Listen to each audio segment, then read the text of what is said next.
نحمدہ و نصلی علی رسولہ الکریم، اما بعد۔ آج کا ہمارا عنوان عاشوراء یعنی 10 محرم سے متعلق ہے۔ ہمارے ہاں عام طور پر اس دن کا احترام اور تعظیم واقعہ کربلا کی نسبت سے کی جاتی ہے۔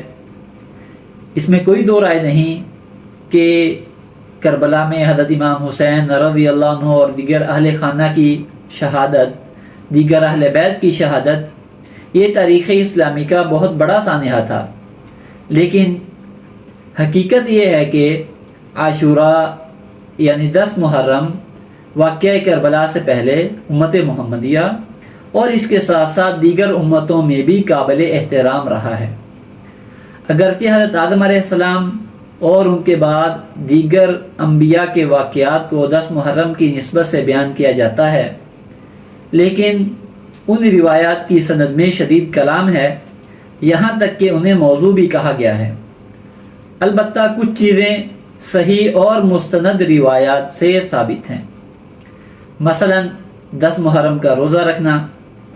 حضرت ابو قتادہ رضی اللہ عنہ فرماتے ہیں کہ رسول اللہ صلی اللہ علیہ وسلم نے فرمایا، مجھے اللہ تعالیٰ کی ذات سے امید ہے کہ اللہ تعالیٰ 10 محرم کے روزے کی وجہ سے گزشتہ 1 سال کے گناہوں کو معاف کر دیں گے۔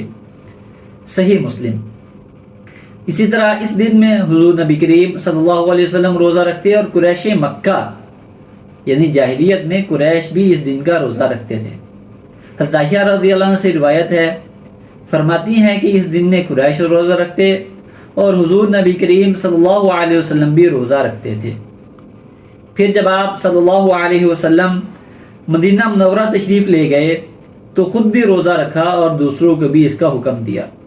جب رمضان کے روزے فرض ہو گئے تو آپ صلی اللہ علیہ وسلم نے فرمایا، جو چاہے روزہ رکھے، جو چاہے نہ رکھے۔ یہ روایت صحیحین یعنی بخاری مسلم دونوں میں موجود ہے اور اس سلسلے کی متعدد روایات موجود ہیں۔ اسی طرح حضرت ابن عباس رضی اللہ تعالی عنہما فرماتے ہیں کہ رسول اللہ صلی اللہ علیہ وسلم نے عاشوراء کا روزہ رکھا اور اس کا روزہ رکھنے کا حکم فرمایا تو صحابہ نے عرض کیا، رسول اللہ اس دن کی یہود و نصارہ بھی تعظیم کرتے ہیں۔ تو آپ صلی اللہ علیہ وسلم نے فرمایا، آئندہ سال میں 9 محرم کا بھی ساتھ ضرور روزہ رکھوں گا۔ آئندہ سال 9 محرم آنے سے پہلے حضور نبی کریم صلی اللہ علیہ وسلم کا وصال ہو گیا۔ یہ روایت بھی صحیح مسلم میں موجود ہے۔ ان روایات کی روشنی میں علماء فرماتے ہیں کہ یہود کی نصارہ کی مخالفت اور سنت پر عمل کرنے کا بہتر ذریعہ یہی ہے کہ 9-10 دونوں کا روزہ رکھا جائے۔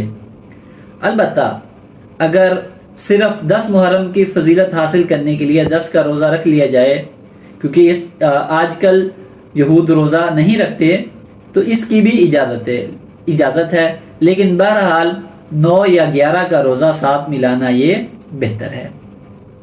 اسی طرح اس دن میں اپنے اہل و عیال پر کھانے پینے اور پوشاک وغیرہ میں فراخی کرنی چاہیے۔ اس سلسلے میں روایات موجود ہیں، اگرچہ وہ روایات ضعیف ہیں، اور ضعیف کا مطلب یہ نہیں ہوتا کہ وہ روایت ہی نہیں، وہ حدیث ہی نہیں، بلکہ اس میں کچھ تفصیل ہے۔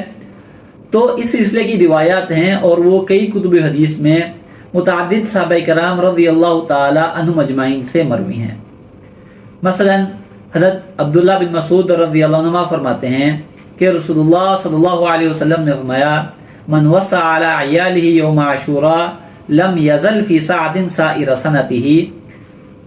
معجم کبیر میں امام طبرانی رحمہ اللہ نے اس کو نقل کیا ہے کہ حضرت عبداللہ بن مسعود رضی اللہ عنہ فرماتے ہیں کہ رسول اللہ صلی اللہ علیہ وسلم نے فرمایا، جس نے عاشوراء یعنی 10 محرم کو اپنے اہل و عیال پر وسعت کی تو اس پر اللہ تعالیٰ سارا سال فراخی فرمائیں گے۔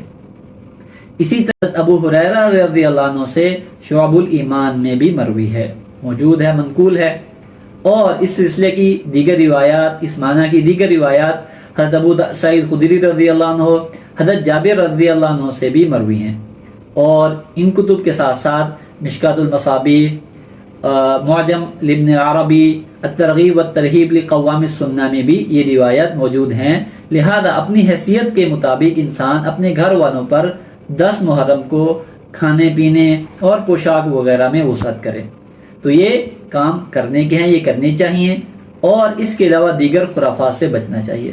اللہ تبارک و تعالی سے دعا ہے کہ ہمیں 10 محرم میں جو کرنے کے کام ہیں، مسنون اعمال ہیں، وہ کرنے کی توفیق عطا فرمائے، اور اس دن میں بدعات اور خرافات سے بچنے کی توفیق عطا فرمائے۔ آمین۔ وآخر دعوانا ان الحمد للہ رب العالمین۔